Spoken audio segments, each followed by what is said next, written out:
পুরুষ হয়ে জন্ম নেওয়াটাই আমার আজন্মের পাপ ছিল। তবে এই দেশে আমার মতো পাপীর সংখ্যা হাজারে হাজারে, লাখে লাখে।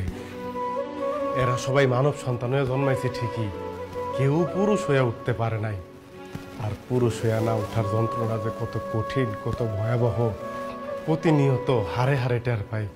কারণ পুরুষের সাফল্যের ভাগ সবাই নিল, ব্যর্থতার ভাগ তো কেউ নিতে চায় না। কারণ সবাই মনে করে পুরুষ জন্মগ্রহণ করছে পরিবারের অন্যান্য সদস্যদের চাহিদা মেটানোর জন্য। অনেকে ভুলেই যায় পুরুষ নামক মানুষটার মধ্যেও একটা মন আছে, একটা হৃদয় আছে, হৃৎপিণ্ড নামক একটা বস্তু আছে।